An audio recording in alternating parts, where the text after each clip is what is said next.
Sarah Mitchell stared at the two pink lines on the pregnancy test, her hands trembling as she gripped the white plastic stick.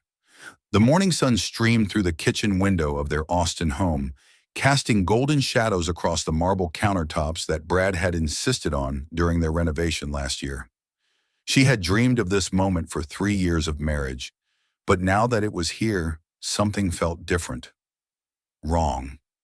She picked up her phone and dialed Brad's number. He answered on the third ring, his voice distracted and professional. "Sarah, I'm in the middle of a conference call with investors. Can this wait?" "Brad, I need to tell you something important." Her voice caught in her throat. "I'm pregnant." The silence stretched between them like a chasm. She could hear muffled voices in the background, the sound of papers shuffling. "Now?" His voice was sharp, cutting. "Sarah, do you know what this will do to my IPO launch?" The timing couldn't be worse. Her heart sank into her stomach. This wasn't how she had imagined telling him. She had pictured tears of joy, embraces, maybe even him spinning her around the kitchen. Instead, she felt like she had just confessed to a crime. "Brad, we've been trying for a baby. This is good news." "Is it?" "I'm about to close the biggest deal of my career. Mitchell Development is going public in 6 months. I can't have any distractions right now." Distractions.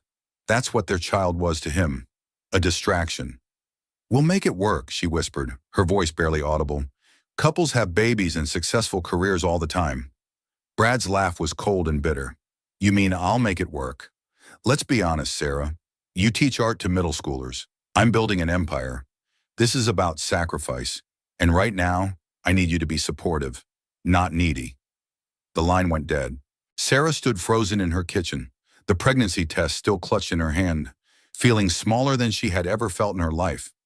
She had given up her dream of opening her own art studio to support Brad's ambitions. She had moved away from her family in Ohio to follow him to Texas. She had molded herself into the perfect corporate wife, attending galas and dinner parties where she smiled and nodded while Brad's colleagues discussed deals she didn't understand. And now, carrying his child, she was nothing more than an inconvenience. She sank onto the bar stool at their kitchen island, her mind racing. Maybe he was just stressed. Maybe once the shock wore off, he would be excited. Maybe she was overreacting. But deep down, a cold knot of fear was forming in her chest. She had been feeling distant from Brad for months. The late nights, the business trips, the way he looked through her when she spoke.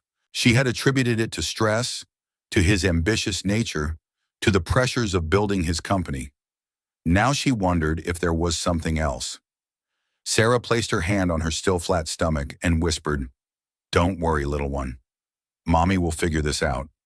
She had no idea that in 7 months those words would be the only promise she could keep. 3 weeks after the phone call that shattered her world, Sarah Mitchell stood in front of her bathroom mirror, applying makeup to cover the dark circles under her eyes. She was now 8 weeks pregnant, and the morning sickness was relentless. Brad had been even more distant since her announcement, leaving before she woke up and returning after she went to bed. When they did speak, their conversations were stilted and cold. Tonight was different. Tonight was the Mitchell Development Investor Gala, the event that would determine whether Brad's company would successfully go public. She had spent weeks planning her outfit, choosing a flowing emerald dress that would hide her early pregnancy while still making her look like the supportive wife Brad needed beside him. "You look beautiful," Brad said as he emerged from his walk-in closet, adjusting his black tie. For a moment, she saw a flash of the man she had fallen in love with 5 years ago. Tall, confident, with dark hair and piercing blue eyes that had once looked at her like she hung the moon. "Thank you," she replied, smoothing her dress nervously. "Are you ready for tonight?" Brad's expression shifted back to business mode. "As ready as I'll ever be. Sarah, I need you to understand how important tonight is. These investors are going to determine our future. I need you to be charming, supportive, and please don't mention the pregnancy. Not yet." The words stung, but she nodded. "Of course." They arrived at the Four Seasons Hotel ballroom, and Sarah was immediately overwhelmed by the opulence. Crystal chandeliers cast dancing shadows across the walls, and waiters in white gloves circulated with champagne and hors d'oeuvres. The cream of Austin's business elite mingled in designer gowns and tailored tuxedos. Brad transformed the moment they entered the room. His smile became radiant, his posture confident and commanding. He worked the room like a politician, shaking hands, embracing old friends, charming potential investors with stories and jokes. Sarah followed dutifully beside him, smiling and nodding at the appropriate moments. "Brad Mitchell, you magnificent bastard!" A booming voice cut through the crowd. Sarah turned to see a distinguished man in his 60s approaching, his silver hair perfectly styled. "Congratulations on the IPO announcement. You've built something incredible." "Thank you, Robert. I couldn't have done it without my amazing team." Brad's eyes scanned the room as he spoke, already looking for the next important person to charm. It was then that Sarah saw her. Jessica Kane, her former college roommate and Brad's business partner, gliding across the room in a stunning red gown that hugged her curves perfectly. Jessica had always been beautiful, with her long blonde hair and confident demeanor, but tonight she looked absolutely radiant. Sarah felt a strange flutter of unease as she watched Jessica approach their group. She had always felt slightly intimidated by her former friend, who had graduated summa cum laude from business school while Sarah had pursued her teaching degree. When Brad had offered Jessica a position as his chief marketing officer 2 years ago, Sarah had been happy for both of them. Now, watching the way Jessica's eyes lit up when she saw Brad, Sarah felt something else entirely. "Sarah!" Jessica embraced her with seemingly genuine warmth. "You look absolutely glowing tonight. Married life certainly agrees with you." "Thank you," Sarah replied, forcing a smile. "You look stunning as always." Jessica turned to Brad, and Sarah noticed the way her hand lingered on his arm as she spoke. "The investors from Goldman Sachs are here. They want to meet with you privately in the Oak Room." Brad's eyes lit up with excitement. "Perfect. Sarah, you'll be fine here for a few minutes, won't you? Network, mingle, do your thing." Before she could respond, he was gone, following Jessica toward the back of the ballroom. Sarah stood alone in the crowd of strangers, feeling invisible and forgotten. She made her way to the bar and ordered a club soda, watching the room swirl around her like a beautiful, glittering tornado that she wasn't part of. That's when she overheard the conversation that would change everything. Two men in expensive suits stood near the bar, their voices carrying over the jazz music. "Brad Mitchell's got balls, I'll give him that," one said, sipping his whiskey. "Launching an IPO while planning to streamline his personal life. Shemaikin." "Dreamline?" the other man asked. "Word is, he's planning some major changes. Getting rid of excess baggage, if you know what I mean. Smart move for a man about to be worth $50 million. Sarah's blood turned to ice. Excess baggage. Getting rid of excess baggage. The pregnancy test. Brad's cold reaction, his distance, his insistence that she not mention the baby. She was the excess baggage.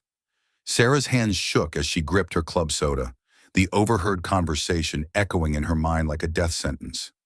Streamlining his personal life. Getting rid of excess baggage. The words felt like knives twisting in her chest. She needed air, space, somewhere to think. She made her way through the crowd toward the ladies' room, her emerald dress suddenly feeling too tight, too constraining. The bathroom was a sanctuary of marble and gold fixtures, empty except for the soft sound of classical music playing from hidden speakers. Sarah stared at herself in the mirror, trying to recognize the woman looking back at her. When had she become so pale? When had her eyes lost their sparkle? When had she started looking like a ghost in her own life?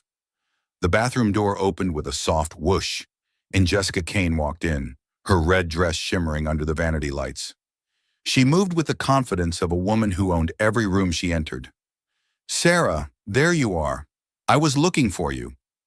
Jessica's voice was warm, but there was something underneath it that Sarah couldn't quite identify.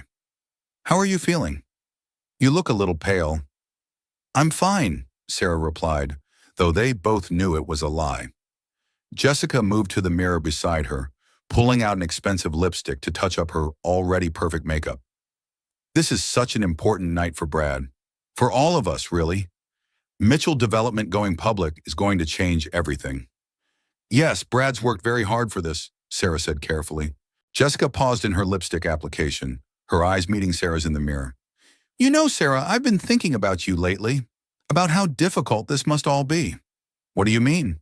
"Well, you're not exactly the corporate wife type, are you?" Jessica's voice was still sweet, but there was an edge to it now. I mean, you're lovely, don't get me wrong, but Brad needs someone who understands his world, someone who can keep up with him. Sarah's heart began to pound. I think I understand Brad perfectly well. Jessica turned away from the mirror to face her directly. Do you?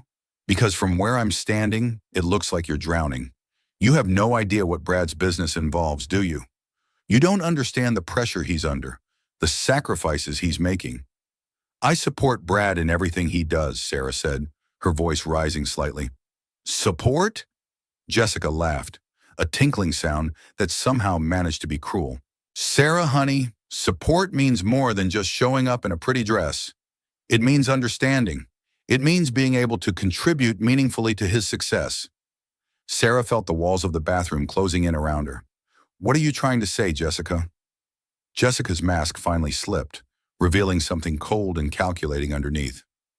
I'm saying that Brad has outgrown you. He needs a partner, not a dependent. Someone who can match his ambition, not hold him back with small-town dreams and unrealistic expectations. The words hit Sarah like a physical blow. Unrealistic expectations? Like expecting my husband to be happy about his own child? Jessica's eyes widened in genuine surprise. You're pregnant? Sarah immediately regretted the words, but it was too late to take them back. Yes, 8 weeks. For a moment, Jessica looked genuinely shocked. Then her expression shifted to something that looked almost like pity. Oh, Sarah, you poor thing. You actually think a baby's going to fix whatever problems you're having with Brad? There are no problems, Sarah said weakly. Aren't there? Jessica stepped closer, her voice dropping to a whisper. When was the last time Brad looked at you the way he used to? When was the last time he came home excited to see you? When was the last time you felt like his priority instead of his obligation? Each question was like a dagger to Sarah's heart because she knew the answers. It had been months since Brad had looked at her with real affection, months since he had seemed genuinely happy to come home, months since she had felt like anything more than a piece of furniture in their beautiful house. Brad loves me, she whispered, but the words sounded hollow even to her own ears. Jessica's laugh was soft and pitying. Brad loves the idea of you, the sweet, supportive wife who makes him look stable and respectable. But love, real love? Sarah, when was the last time he made love to you like he meant it? Sarah's face flushed with humiliation because she couldn't remember. Their intimate life had become perfunctory, scheduled, mechanical. She had attributed it to stress, but now she wondered if there was another explanation. I can see the wheels turning, Jessica continued. You're starting to understand, aren't you? Brad needs someone who challenges him, excites him, matches his energy, someone like me.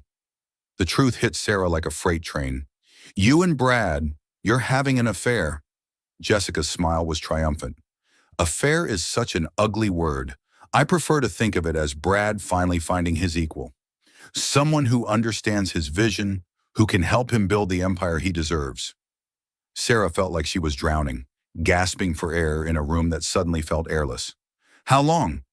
6 months, Jessica said without a trace of remorse. Since the planning for the IPO began, that's when Brad realized he needed a real partner, not a pretty accessory. 6 months. The same 6 months that Brad had become distant and cold. The same 6 months that Sarah had been telling herself everything was fine. He's going to leave you, Jessica continued, her voice matter-of-fact. After the IPO goes through, and he doesn't need the stability of being married anymore. He's already spoken to lawyers about the cleanest way to handle things. Sarah gripped the marble countertop to keep from falling. You're lying. Am I? Think about it, Sarah. Really think. Has Brad mentioned the future lately? Your future together? Has he talked about baby names or nurseries or any of the things an excited father would discuss? He hadn't.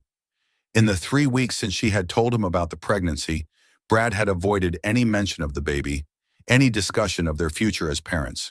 A baby just complicates things for him, Jessica said, applying a fresh coat of lipstick with steady hands. It makes the divorce messier, more expensive. It ties him to you permanently in a way he never wanted.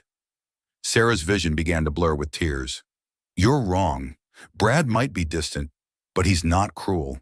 He wouldn't abandon his own child. Jessica capped her lipstick and turned to face Sarah one final time. Sweet, naive Sarah. You still don't understand, do you? Brad doesn't want this baby. He never wanted this baby. And if you think motherhood is going to somehow transform you into the woman he wants, you're more delusional than I thought. With that, Jessica walked toward the door, her heels clicking confidently on the marble floor. She paused with her hand on the handle. Enjoy the rest of the gala, Sarah. It's probably the last one you'll attend as Mrs. Mitchell. The door closed with a soft click, leaving Sarah alone with the devastating truth of her situation. She was pregnant, unwanted, and about to lose everything she thought was hers. And the worst part was, deep down, she had known all along. Sarah stood in the empty bathroom for what felt like hours, staring at her reflection as Jessica's words echoed in her mind. Her perfect makeup was smudged, her carefully styled hair disheveled from running her hands through it. She looked like a woman coming apart at the seams, which was exactly how she felt. She had two choices. She could hide in this bathroom for the rest of the night, or she could face Brad and demand the truth. The old Sarah, the one who had spent 3 years molding herself into the perfect wife, would have chosen the first option. But the new Sarah, the one carrying Brad's child, chose the second. She walked back into the ballroom with purpose, scanning the crowd for her husband. She found him near the back of the room, deep in conversation with a group of investors. He was animated, gesturing with his hands as he spoke, his face lit up with passion and excitement. It was the most alive she had seen him look in months. "Brad, could I speak with you privately?" she interrupted, her voice steady despite the chaos in her chest. He turned to her with barely concealed irritation. "Sarah, not now. We're in the middle of important business." "This is important too," she said firmly. One of the investors, a woman in her 50s with silver hair, smiled warmly at Sarah. "Please don't let us keep you from your lovely wife, Brad. Family comes first." Brad's jaw tightened, but he excused himself from the group. He led Sarah to a quiet corner of the ballroom, behind a large floral arrangement that provided some privacy. "What is so urgent that it couldn't wait?" he hissed, his eyes scanning the room to see if anyone was watching them. "I know about Jessica," Sarah said quietly. Brad's face went pale, then flushed red. "What about Jessica? I know you're having an affair. I know you're planning to leave me. I know you don't want our baby." The words tumbled out of her mouth in a rush, each one cutting through the pretense they had been maintaining for months. Brad looked around nervously, then grabbed her arm and pulled her toward the exit. "Not here. We are not having this conversation here." He led her to a small conference room off the main ballroom, closing the door behind them. In the sudden quiet, Sarah could hear her own heartbeat pounding in her ears. "How long have you known?" Brad asked, his voice resigned. "I just found out tonight. Jessica told me." Sarah wrapped her arms around herself, suddenly cold despite the warmth of the room. Brad ran his hands through his hair, destroying his perfectly styled look. "God damn it, Jessica. I told her to wait until after the IPO." The casual way he said it, as if they had been planning her destruction like a business transaction, made Sarah's knees weak. She sank into one of the conference chairs, her hand instinctively moving to her stomach. "So it's true. All of it." Brad loosened his tie, his corporate facade finally cracking. "Sarah, you have to understand. This isn't personal. It's just business." "Business?" Sarah's voice rose to near hysteria. "Our marriage is business? Our baby is business?" "Keep your voice down," Brad snapped, glancing toward the door. "And yes, everything is business. My reputation, my company, my future. I can't afford to have liabilities right now." "Liabilities? Is that what I am to you? What our child is?" Brad began pacing the small room like a caged animal. "You want the truth? Fine. Yes, you're a liability. You're sweet, Sarah, but you're not strong enough for this world. You don't understand the pressure, the sacrifices, the ruthlessness it takes to succeed at this level. I moved across the country for you. I gave up my career for you. I've supported you through everything." "Supported me?" Brad laughed bitterly. "You've been a passenger, Sarah. A beautiful, sweet passenger who made me look stable and respectable when I needed that image. But now I need something different. You need Jessica. I need a partner who understands business, who can help me build an empire, not someone who wants to paint pictures and play house. The dismissive way he referred to her teaching career, her artistic dreams, felt like a slap across the face. And the baby? Brad stopped pacing and looked at her directly for the first time since they had entered the room. The baby was a mistake, Sarah, an accident that couldn't have come at a worse time. If you want to keep it, that's your choice, but don't expect me to pretend to be excited about it. Sarah felt something break inside her chest, something fundamental and irreparable. This baby is your child, Brad, your son or daughter. This baby is a complication that I don't need right now. I'm sorry if that hurts your feelings, but I'm being honest. You wanted the truth, and this is it. Sarah stared at the man she had loved for 5 years, searching for any trace of the person she had married. She found none. In his place was a stranger, cold and calculating, who looked at her and their unborn child as nothing more than obstacles to his success. I want you to leave, she whispered. What? I want you to pack your things and leave our house tonight. If you want a divorce, you can have it, but I won't stay in the same house as someone who looks at our child as a mistake. Brad's expression shifted to something almost like relief. Sarah, be reasonable. We can work out a civilized arrangement. You can stay in the house until after the baby is born, and then we'll figure out custody and support. Get out, she said, her voice growing stronger. Get out and go to Jessica. Build your empire together, but don't you dare come crawling back when you realize what you've thrown away. Brad straightened his tie and smoothed his hair back into place. I'll send movers for my things tomorrow. My lawyer will be in touch about the details. He walked toward the door, then paused with his hand on the handle. For what it's worth, Sarah, I did love you once. You just weren't enough. The door closed behind him with a soft click, leaving Sarah alone in the conference room. She sat in stunned silence for several minutes, processing what had just happened. Her marriage was over. Her husband was leaving her for her best friend, and she was going to raise their child alone. The stress and shock of the evening finally caught up with her. A sharp pain shot through her lower abdomen, followed by a warm wetness between her legs. She looked down to see blood seeping through her emerald dress. No, she whispered, her hands flying to her stomach. No, no, no. She managed to call 911 before the pain intensified and the world went dark around her. Sarah woke up in a sterile hospital room, surrounded by the steady beeping of monitors and the antiseptic smell that seemed to permeate every corner of the building. Her first conscious thought was of the baby, and her hand immediately flew to her stomach. The slight curve that had been there was gone, replaced by the flatness of her pre-pregnancy body. The baby, she whispered to the empty room, her voice hoarse and broken. A nurse appeared beside her bed almost immediately, her face kind but serious. Mrs. Mitchell, you're awake. I'm glad to see you're doing better. My baby, Sarah said, tears already streaming down her face. Please tell me my baby is okay. Wham. The nurse sat down in the chair beside the bed, her expression compassionate but grave. Mrs. Mitchell, you went into premature labor due to severe stress and trauma. Your son was born at 32 weeks. My son, Sarah repeated, the words feeling foreign on her tongue. Is he alive? He's alive, but he's very small and very fragile. He's in the neonatal intensive care unit, and he's going to need to stay here for several weeks, maybe months. The next few days are critical. Sarah closed her eyes, trying to process the information. Her son was alive, but fighting for his life. She was a mother, but not in the way she had ever imagined. Can I see him? She asked. Of course, but I need to prepare you for what you're going to see. He's very small, and he's connected to a lot of machines that are helping him breathe and grow. It might be overwhelming at first.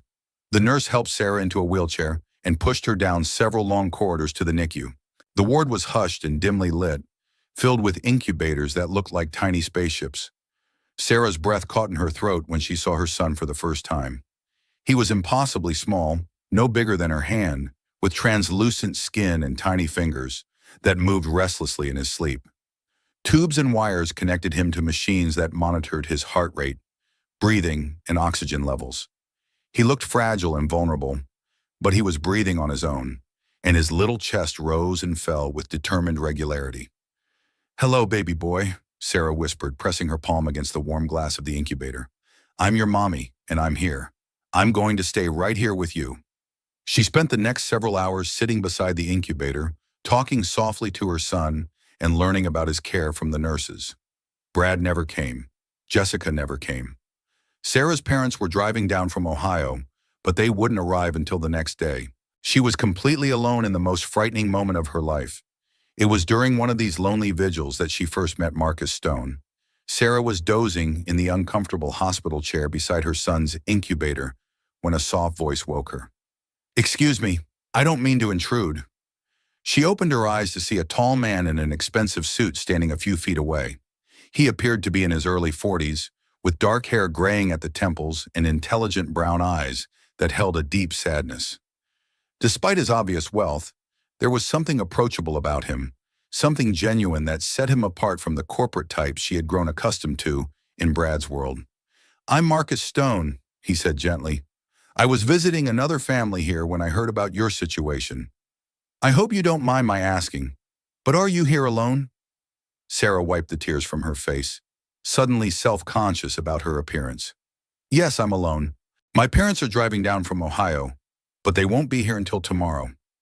Marcus nodded, his expression understanding. "I lost my wife and daughter in a car accident 3 years ago. They were patients here for several weeks before—" He paused, collecting himself. "I still come here sometimes to visit the families, to help if I can. It's a difficult place to be alone." "I'm sorry for your loss," Sarah said quietly, recognizing the pain in his eyes. "Thank you. And I'm sorry for yours as well. Divorce is never easy, especially when there's a child involved." Sarah looked at him in surprise. "How did you know I was getting divorced?" Marcus smiled sadly. "It's a small city, and news travels fast in certain circles. Your husband made quite an impression at the investor gala last night, especially when he left with his business partner and didn't come to the hospital." The casual way he mentioned it made Sarah realize that her humiliation was now public knowledge.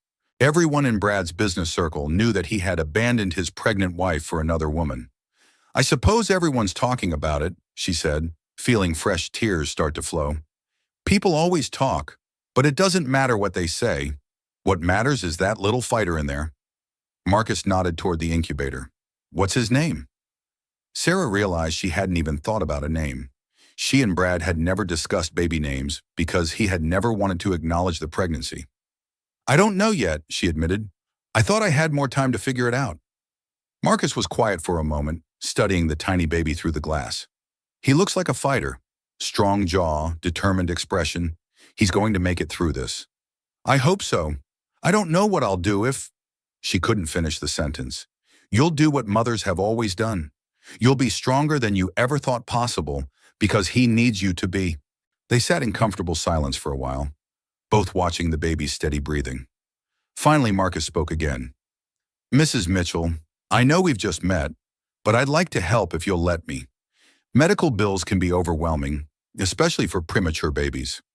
I have some connections at this hospital, and I might be able to ensure that your son gets the best possible care." Sarah looked at him suspiciously.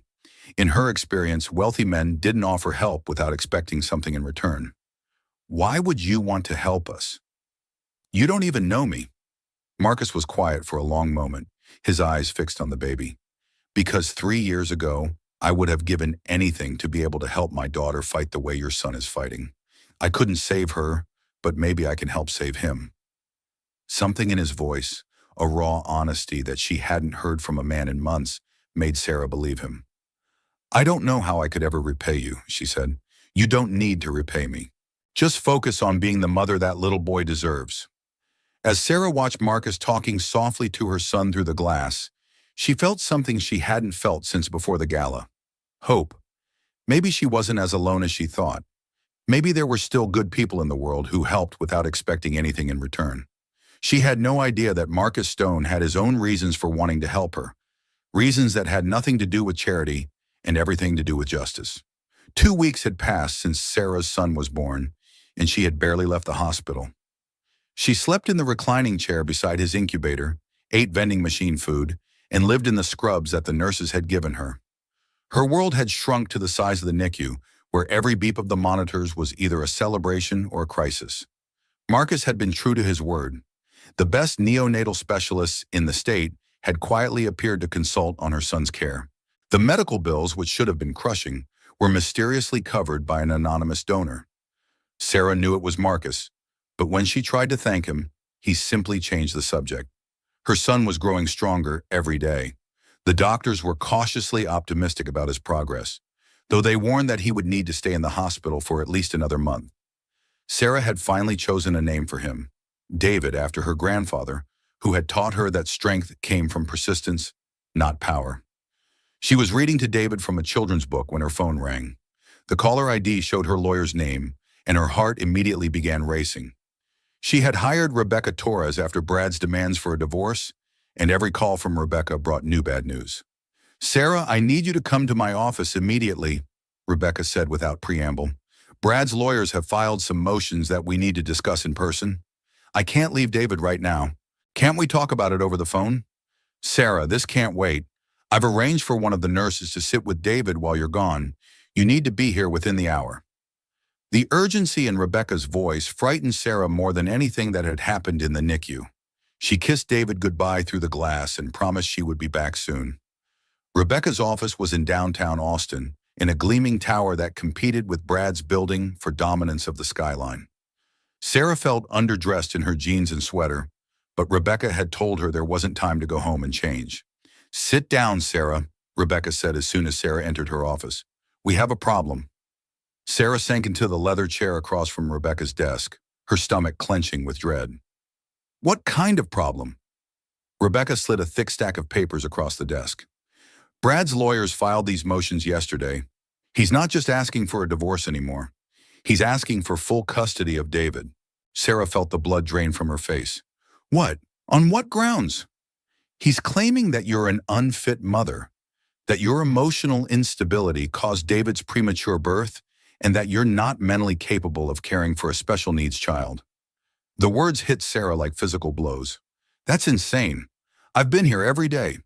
The nurses will testify that I'm a good mother." "That's not all," Rebecca continued grimly. "He's also claiming that you've been living off charity from strangers, specifically Marcus Stone, and that you're unable to provide for David financially." Sarah's confusion deepened. "How does he even know about Marcus?" "He's had you under surveillance, Sarah. His lawyers have photographs of you with Marcus at the hospital, documentation of the medical bills being paid by his foundation, everything." The violation felt like a second betrayal. While she had been fighting for their son's life, Brad had been building a case to take David away from her. "There's more," Rebecca said, her voice getting grimmer. "He's claiming that your relationship with Marcus Stone is inappropriate, and that you're using David to manipulate wealthy men into supporting you." Sarah felt sick. "That's disgusting.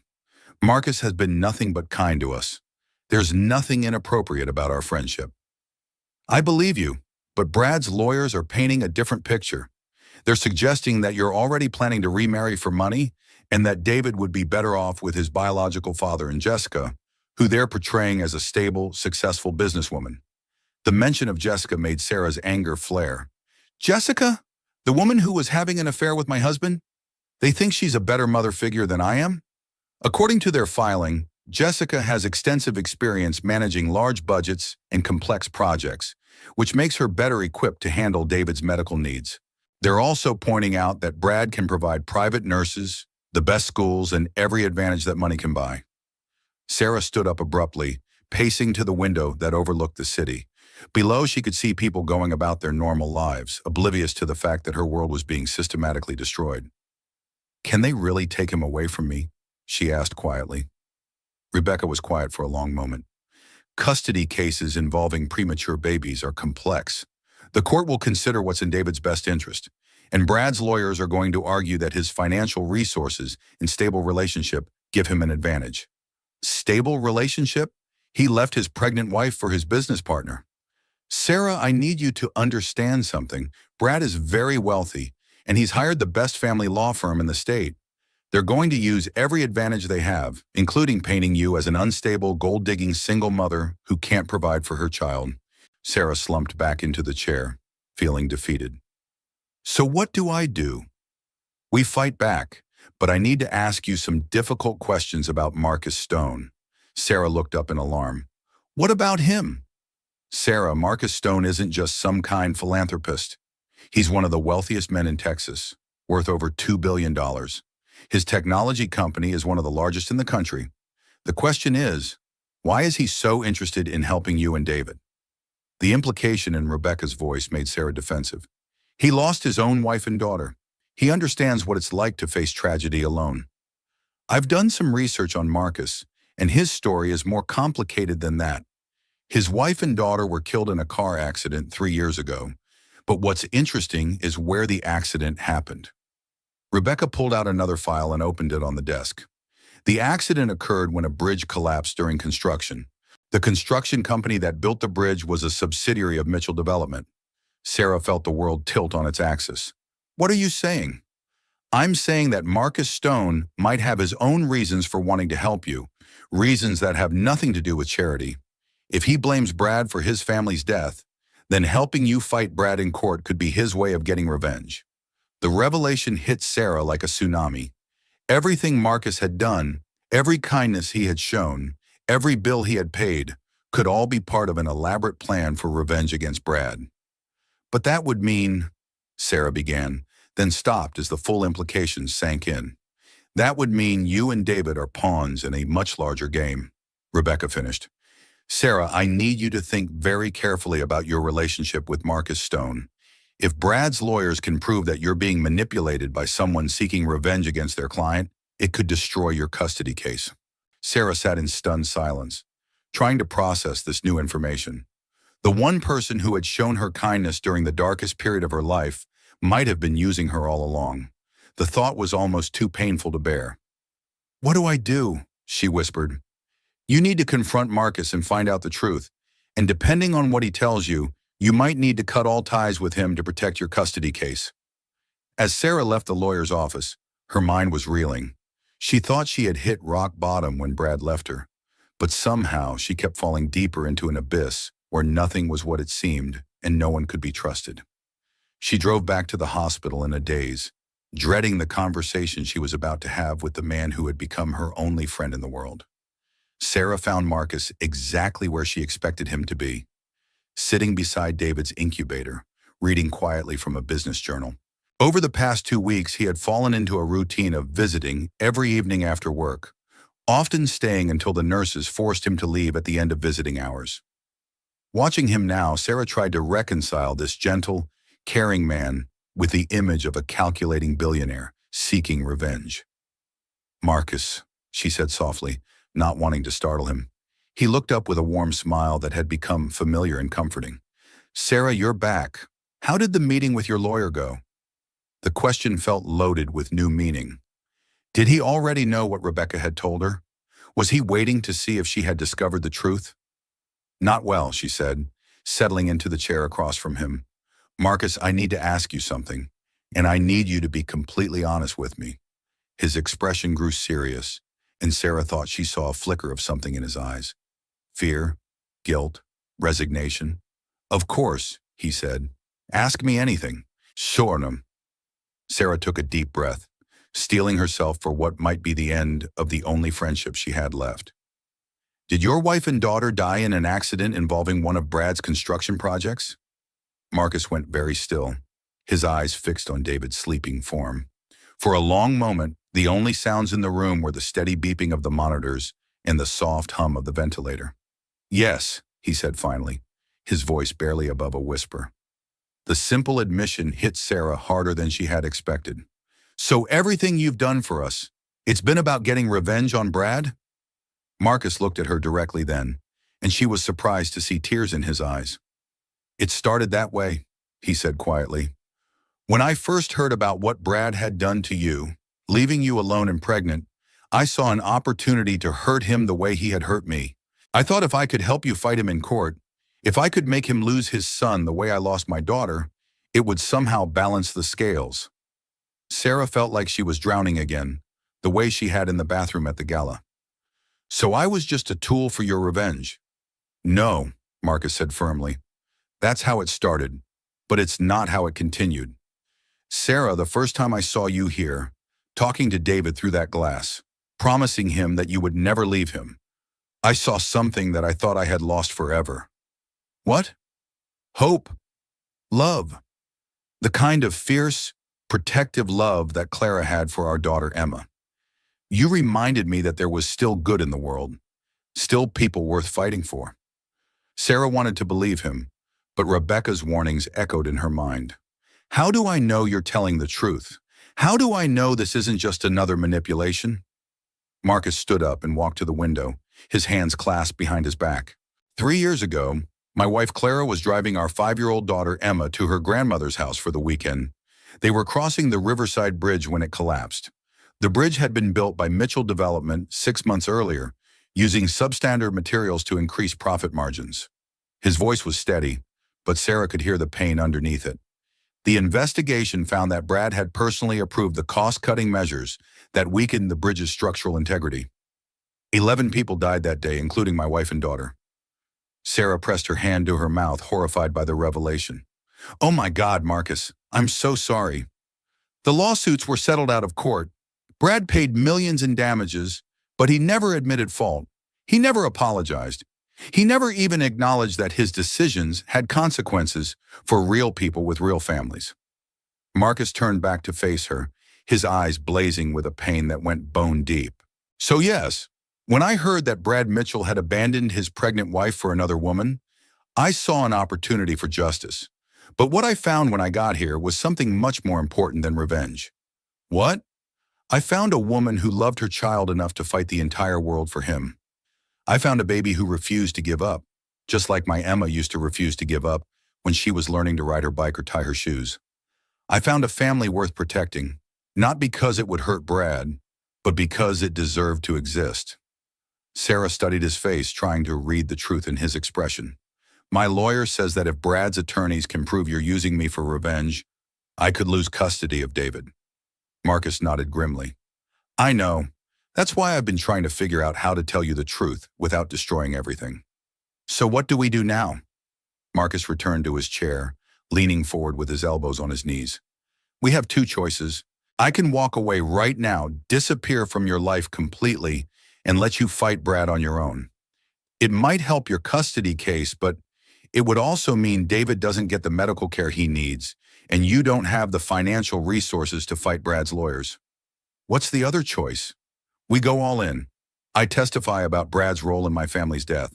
We expose him for what he really is, a man who cuts corners and destroys lives for profit. It's riskier because his lawyers will try to paint me as a vengeful billionaire manipulating you, but it's also the only way to level the playing field. Sarah looked at David, so small and vulnerable in his incubator, depending on machines to keep him alive. She thought about Brad's cold dismissal of their child as a mistake and his casual cruelty in serving her divorce papers while their son fought for his life. If we do this, if we expose everything, what happens to you? She asked. Marcus smiled sadly. I've spent 3 years trying to find a way to make Brad pay for what he did to my family. Maybe this is it. Maybe helping you and David is how I honor Clara and Emma's memory. Sarah was quiet for a long time, weighing her options. She could play it safe, cut ties with Marcus, and hope that being a loving mother would be enough to win custody of her son. Or she could trust the man who had been her only ally and fight back against Brad with everything they had. There's something else you should know, Marcus said quietly. I've been investigating Brad's business practices, and the bridge collapse wasn't an isolated incident. Mitchell Development has a pattern of cutting corners and bribing inspectors.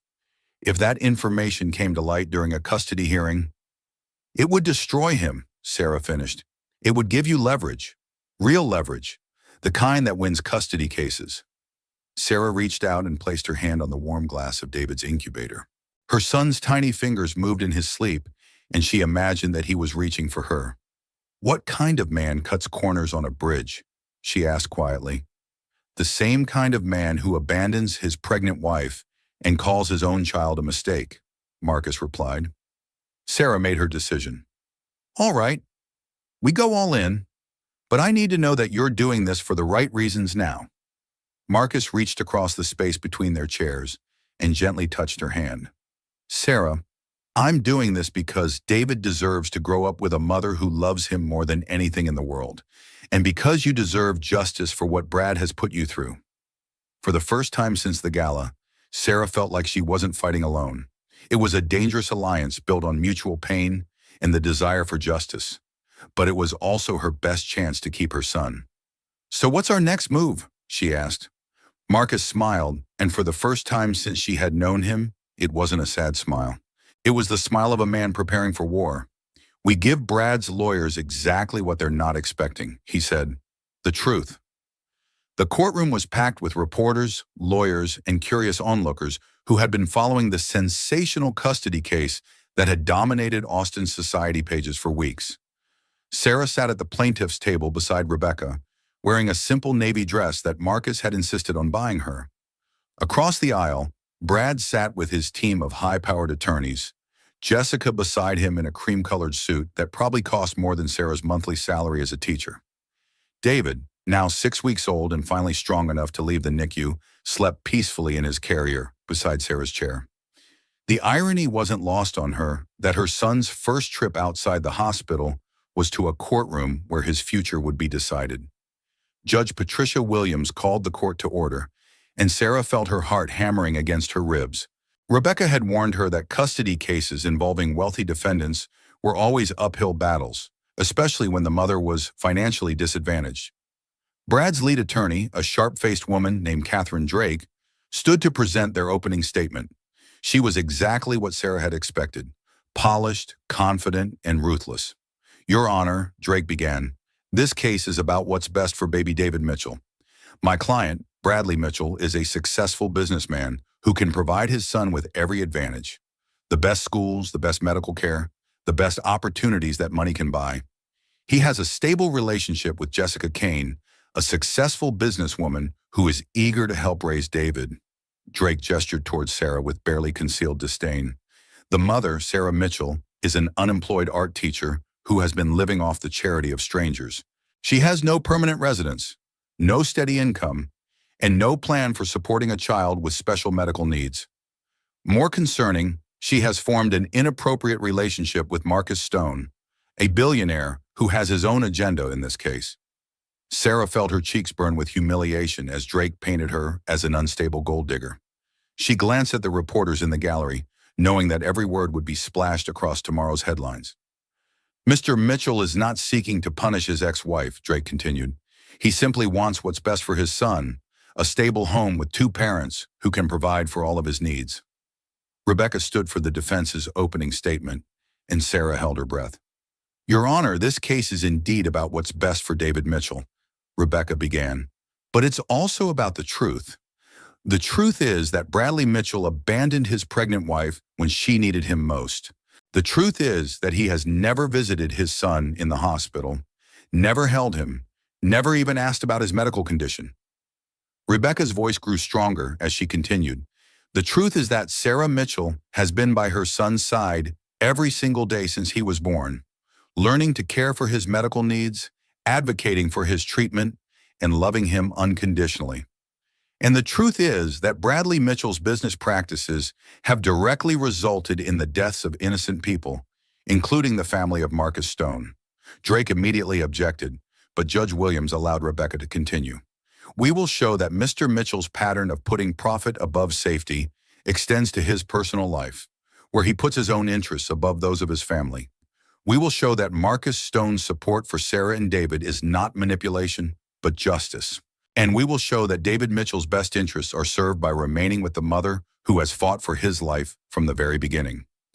The first day of testimony was brutal. Brad's lawyers paraded a series of witnesses who testified about his financial success, his stability, his bright future. They brought in a child psychologist who argued that children needed 2-parent homes and financial security above all else. When it was Sarah's turn to testify, Drake attacked her mercilessly. "Mrs. Mitchell, isn't it true that you've been financially dependent on Marcus Stone for the past 2 months?"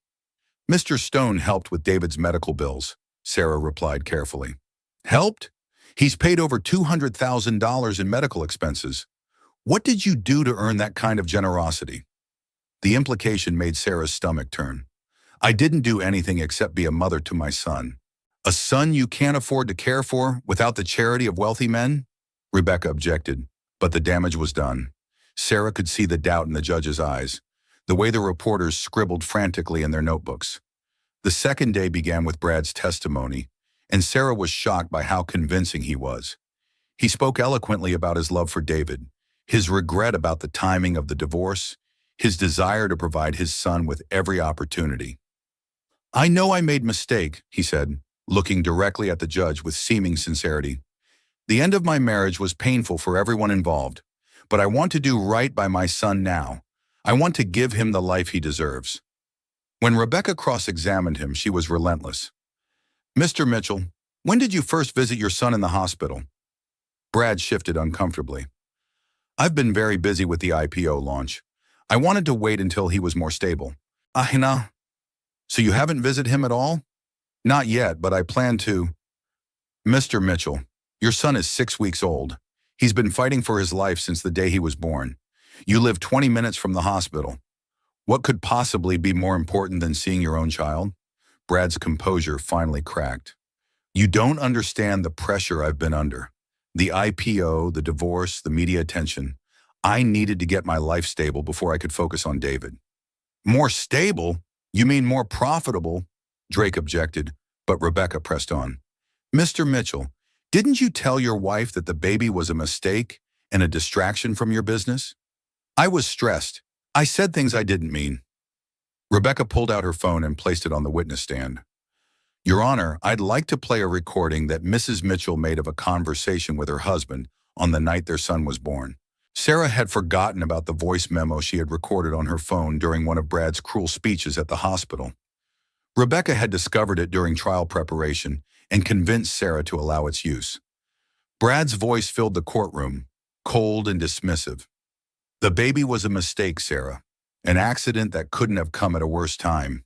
If you want to keep it, that's your choice. But don't expect me to pretend to be excited about it." The silence in the courtroom was deafening. Sarah saw several of the reporters looking at Brad with undisguised disgust. "Mr. Mitchell," Rebecca continued, "does that sound like a man who loves his son?" Brad's face was red with anger and embarrassment. "I was upset. I didn't mean—" "You didn't mean to reveal your true feelings about your child?" Before Brad could answer, Marcus Stone was called to testify. Sarah held her breath as he walked to the witness stand, knowing that everything depended on the next hour. Marcus spoke calmly about his wife and daughter's death, about the investigation that revealed Brad's cost-cutting measures, about his initial desire for revenge. But then he looked directly at Sarah and David, and his voice grew stronger. "I came to that hospital planning to use Sarah and her son to hurt Bradley Mitchell," he said. "But what I found was a woman who loved her child so fiercely that she reminded me why life is worth living. I found a baby who fought for every breath the way my daughter used to fight for everything she wanted.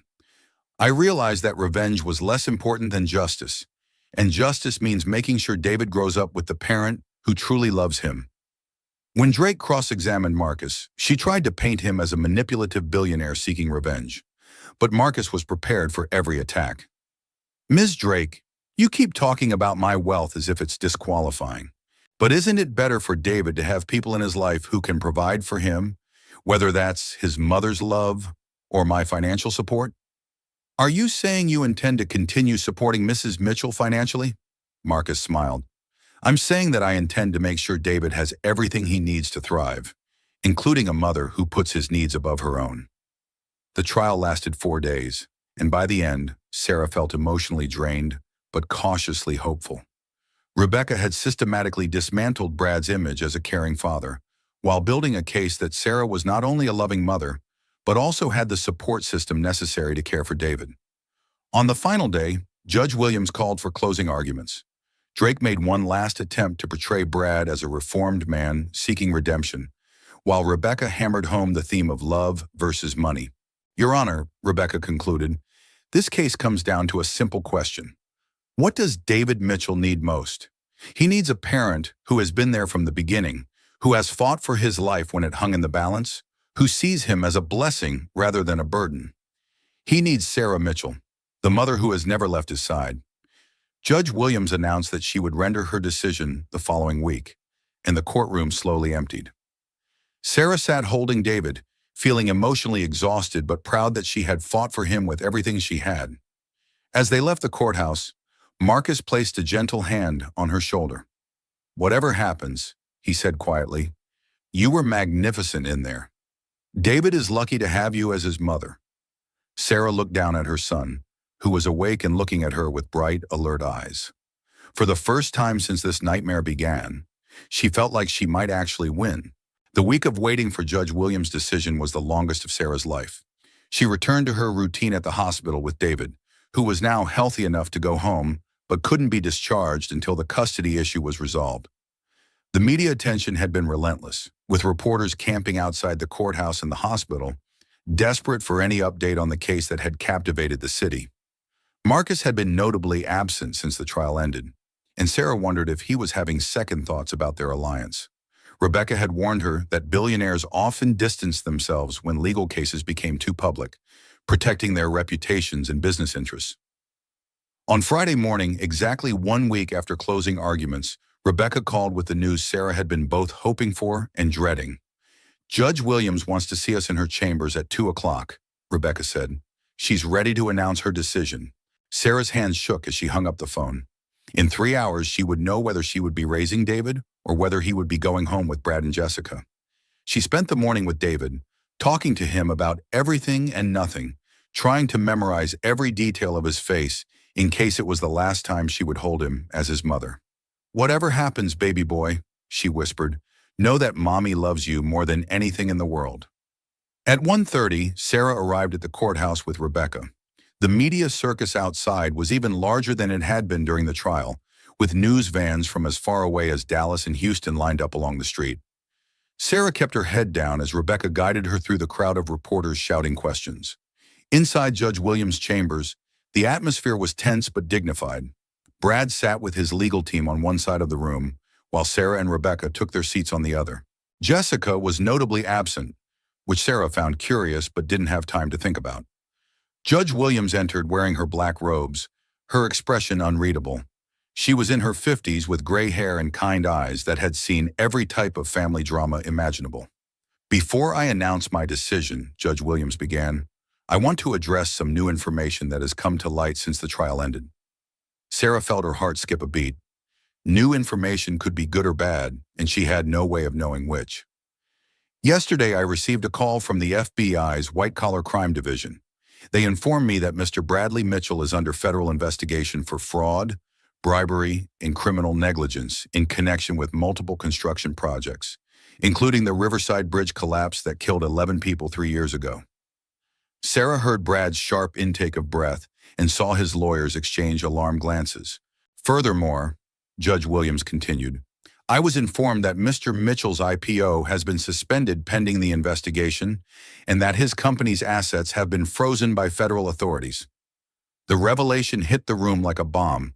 Sarah realized that this was why Marcus had been absent.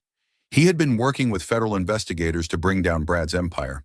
"Ms. Drake," Judge Williams addressed Brad's lawyer, "I assume your client was not aware that he was about to be indicted when he filed for custody of his son?" Drake looked like she had been punched in the stomach. "Your Honor, we were not informed of any federal investigation." "I see. Well, this new information certainly affects my decision regarding what is in David Mitchell's best interests." Judge Williams opened the folder in front of her and began to read from her prepared statement. "Custody determinations are always difficult, but they become clear when one parent has demonstrated a pattern of putting their own interests above the welfare of others, including their own child." Sarah's heart was pounding so hard she was sure everyone in the room could hear it. The evidence presented during this trial shows that Mr. Mitchell abandoned his pregnant wife during a medical crisis, refused to visit his premature son in the hospital, and consistently treated the child as an inconvenience rather than a blessing. Furthermore, his business practices demonstrate a callous disregard for human life and safety. Judge Williams looked directly at Brad, whose face had gone pale. In contrast, Mrs. Mitchell has demonstrated unwavering commitment to her son's welfare. She has been present for every day of his medical care, has learned to manage his complex needs, and has shown that she will fight for him against any odds. Sarah felt tears beginning to flow down her cheeks, but she didn't dare hope yet. "Regarding the financial concerns raised by Mr. Mitchell's attorneys, I find that Mrs. Mitchell has demonstrated the ability to seek appropriate help and support for her child, including the assistance of Marcus Stone, whose motivations, while complex, appear to be focused on the child's welfare. Judge Williams closed the folder and looked directly at Sarah. Therefore, I am awarding full custody of David Mitchell to his mother, Sarah Mitchell. Mr. Mitchell's visitation rights will be suspended, pending the resolution of the federal charges against him. The words hit Sarah like a physical force. She had won. David was hers. She would be able to take him home and raise him and love him without fear of losing him. Behind her, she heard Brad's voice, loud and angry. "This is ridiculous. You can't take my son away because of some business investigation." Judge Williams' expression hardened. "Mr. Mitchell, I can and I have. A man who cuts corners on bridge construction and causes multiple deaths is not someone I trust to prioritize a child's safety and welfare." As the judge's chambers emptied, Sarah sat in stunned silence, holding the custody papers that made her David's legal guardian. Rebecca was beaming beside her, but Sarah was too overwhelmed to speak. It wasn't until they were outside the courthouse that the reality hit her. The reporters were shouting questions, cameras were flashing, and Rebecca was giving a statement about justice being served. But all Sarah could think about was David, waiting for her back at the hospital, finally and forever hers. As they pushed through the crowd toward Rebecca's car, Sarah saw a familiar figure standing apart from the chaos. Marcus Stone was leaning against a black sedan, wearing a slight smile and looking more relaxed than she had ever seen him. "Congratulations," he said simply as she approached. "Did you know," she asked, "about the federal investigation?" Marcus nodded. "I've been working with the FBI for 6 months, providing evidence about Brad's business practices. The bridge collapse was just the beginning. They found fraud in dozens of his projects. Why didn't you tell me? Because I needed you to win this case on your own merits as a mother, not because I had destroyed Brad's life. You needed to know that you were strong enough to fight for David no matter what." Sarah looked at this man who had entered her life during her darkest hour and had somehow helped her find her way back to the light. "What happens now?" she asked. Marcus smiled, and for the first time since she had known him, it was a smile of pure joy rather than sadness. "Now you take your son home and build the life you both deserve. And if you'll let me, I'd like to be part of that life. Not as someone seeking revenge or trying to replace what I lost, but as someone who cares about both of you." Sarah looked back at the courthouse where she had just won the fight of her life, then forward to the future she was finally free to build. "I'd like that," she said. "I'd like that very much." The morning sun streamed through the windows of Sarah's new home, a modest but beautiful house in a quiet neighborhood just outside Austin. The walls were painted in warm, cheerful colors, and Sarah's artwork, paintings she had finally started creating again, hung in simple frames throughout the rooms. It wasn't a mansion, but it was theirs, and it was filled with love. David, now 8 months old and thriving, sat in his high chair, making delighted noises as he smooshed banana between his tiny fingers. His premature birth seemed like a distant nightmare now. He was healthy, happy, and developing right on schedule. The only reminder of those terrifying early weeks was the small scar from his feeding tube, which Sarah kissed every night when she put him to bed. "You're making quite a mess there, buddy," Sarah laughed, wiping banana from David's cheek. The doorbell rang, and Sarah's heart lifted as it always did when Marcus arrived for his daily visit. Their relationship had evolved slowly over the past months, built on friendship, mutual respect, and their shared love for David. Marcus had never tried to replace David's father. He simply became the consistent, caring presence that every child deserved. "Good morning," Marcus said as Sarah opened the door. He was carrying a small wrapped gift and wearing the casual jeans and sweater that had replaced his business suits on weekends. "More presents?" Sarah asked with mock sternness. "You're going to spoil him." "It's just a book," Marcus protested, but Sarah could see the mischief in his eyes. She unwrapped the gift to find a beautiful, leather-bound photo album with David's first year embossed on the cover. "Marcus," she breathed, touched by the thoughtfulness of the gift. "I thought you might want to start documenting all of his milestones," he said quietly. "The good ones, not just the scary ones." They spent the morning filling the first pages of the album with photos from David's hospital stay, his homecoming, his first smile, his first solid food. As they worked, Sarah marveled at how different her life was from what she had imagined a year ago. Brad was serving a 10-year federal sentence for fraud and criminal negligence. His empire had collapsed completely, and Jessica had fled to Europe to avoid the scandal. Sarah felt no satisfaction in their downfall, only relief that David would never be influenced by his biological father's toxic values. The custody case had made Sarah something of a local celebrity, and she had been invited to speak at several events about single motherhood and resilience. She had also been approached by a gallery owner interested in displaying her artwork, which had taken on new depth and emotion since David's birth. Most importantly, she had learned to trust herself. The woman who had once molded herself into whatever shape others wanted had discovered her own strength, her own voice, her own worth. "Penny for your thoughts," Marcus said, noticing her contemplative mood. "I was just thinking about how different everything is now," Sarah replied. "A year ago, I thought my life was over. I thought I had lost everything that mattered. And now?" Sarah looked at David, who was now napping peacefully in Marcus's arms, his tiny hand curled around Marcus's finger. "Now I know that sometimes you have to lose everything to find out what really matters," she said. "David and I went through hell, but we came out stronger. We found our family, even if it doesn't look like what I originally planned." Marcus's eyes grew tender. "Sarah, I need to tell you something." She looked at him with curiosity and just a hint of nervousness. Their relationship had been careful and patient, built on friendship rather than passion, and she sometimes wondered if Marcus would ever be ready to move beyond the grief that still shadowed his heart. "I've been thinking about Clara and Emma a lot lately," he continued, "about what they would want for me, for us, and I think they would want me to stop living in the past and start building a future." Sarah's heart began to beat faster. "What are you saying?" Marcus gently transferred David to his crib, then took Sarah's hands in his. "I'm saying that I love you, not because you remind me of what I lost, but because you showed me what it means to fight for what you love. I'm saying that I love David not because he needs a father figure, but because he's an amazing little boy who deserves all the love in the world." Tears sprang to Sarah's eyes. "Marcus, I'm saying that I want to build a real family with you, if you'll have me, not because you need rescuing or because I need redemption, but because we love each other and we want to face whatever comes next together." Sarah had dreamed of this moment, but had been afraid to hope for it. The man who had started as her unlikely savior had become her partner, her best friend, and now she realized the love of her life.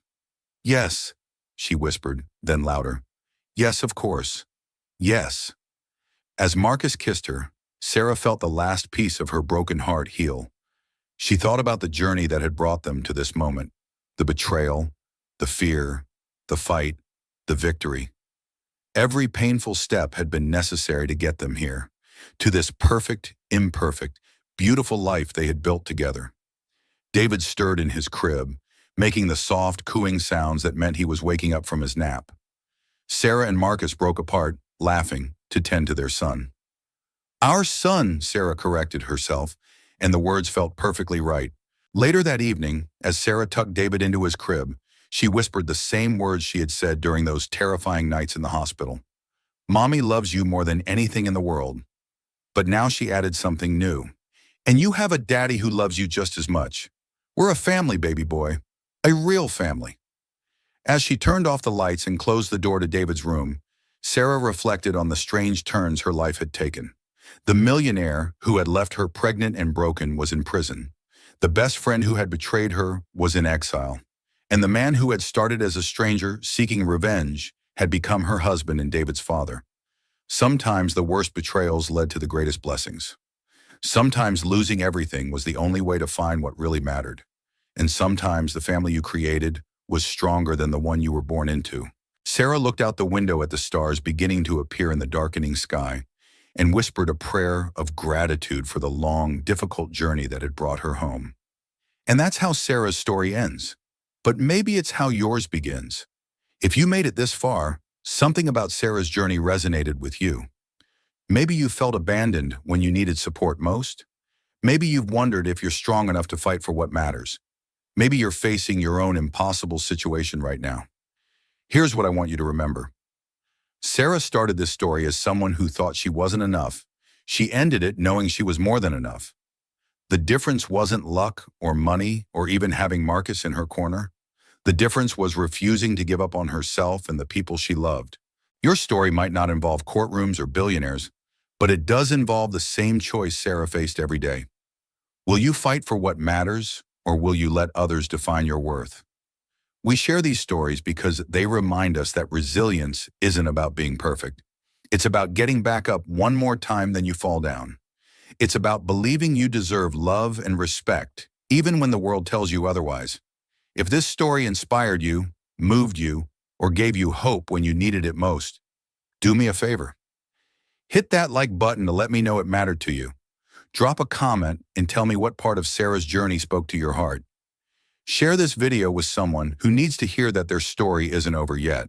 And if you want more stories about ordinary people finding extraordinary strength, subscribe to our channel and hit that notification bell. Because everyone deserves to know they're not alone in their fight. Your story matters. Your strength matters. And sometimes all it takes is one person believing in you to change everything. Thank you for listening, and I'll see you in the next story. If this story touched your heart, please share it with someone who needs to know that strength can emerge from the deepest pain, that justice sometimes comes when you least expect it, and that love can heal even the most shattered hearts. Remember, you are stronger than you know, braver than you feel, and more loved than you imagine.